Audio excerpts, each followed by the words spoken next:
បាទជំរាបសួរបងប្អូនជនរួមជាតិទាំងអស់ជាទីមេត្រីជាពិសេសបងប្អូនដែលតែតាមដានព័ត៌មាននៅក្នុងសង្គម Facebook នៅពេលនេះខ្ញុំបាទបានទូទានអ្នករាយការណ៍ពិសេសកំពុងមានវត្តមាននៅក្នុងទីក្រុងម៉ុងរ៉ាល់នៃខេត្តពីទីក្នុងប្រទេសកាណាដាដោយបងប្អូនបានដឹងហើយថាថ្ងៃនេះគឺជាថ្ងៃបុណ្យជាតិរបស់ប្រទេសកាណាដាដែលអាជ្ញាធរគ្រប់ខេត្តក្រុងទាំងអស់គេរៀបចំពិធីបុណ្យជាតិនេះឡើងគឺរំលឹកខួបនៃការឡើងប្រទេសកាណាដាជាផ្លូវការហ្នឹងគឺថ្ងៃទី1 ខែកក្កដាឆ្នាំ2015គឺឧទ្ទិស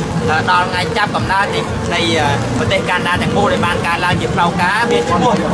នៅក្នុងពិភពលោកហ្នឹងគឺថ្ងៃទី1 កក្កដាឆ្នាំ1867ហើយមុនឆ្នាំ1867ហ្នឹងយើងឃើញថានៅទ្វីបអាមេរិកខាងជើងនេះគឺមានប្រទេស3ធំដែលគេផ្ដោតផ្ដាច់ខ្លួនក៏ប៉ុន្តែបន្ទាប់ពីមានសង្គ្រាមគ្រាមានពីសំណាក់ប្រទេសជិតខាងគេក៏បានរួមគ្នាបង្កើតបានជាប្រទេសមួយដើម្បីជាកម្លាំងពីព្រោះថាប្រទេសកាណាដាគឺបាត់ពីអាមេរិកខាងជើងទាំងអស់ហ្នឹងឃើញថាគឺមានតែប្រជាប្រដ្ឋ30លានតែជាងដូច្នេះគេត្រូវរួមសាមគ្គីគ្នាបង្កើតបានជាប្រទេសមួយធំដើម្បីការពារកុំឲ្យមានប្រទេសផ្សេងៗមានពេលឡើងមួយដល់ខែមុននេះបានក្នុងសហគមន៍នៃជនជាតិផ្សេងៗដែលគេរស់នៅក្នុង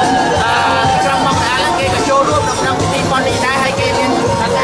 មុនដែរមានលក្ខណៈផ្សេងៗគ្នាដូច្នេះសូមបងប្អូនទស្សនាទស្សនវិជ្ជាប្រទេសនេះដូចតាមសំជិញអរគុណកាណាដា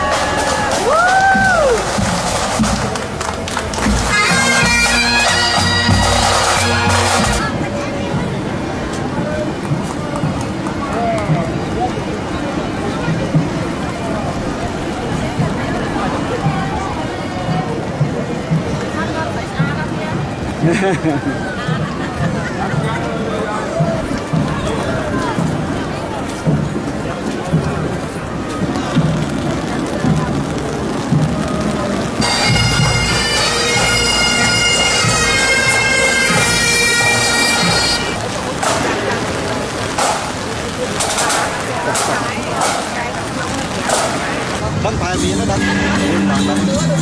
ở đây về ai cũng bắn ham camera một bắn bà hiệp cho mán thở bạc can không ngon đấy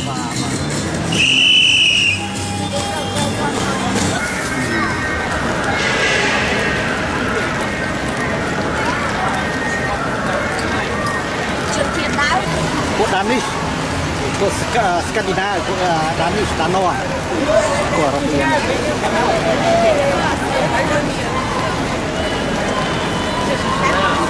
Happy Canada Day.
Bonfire di Canada! Hey! Hey!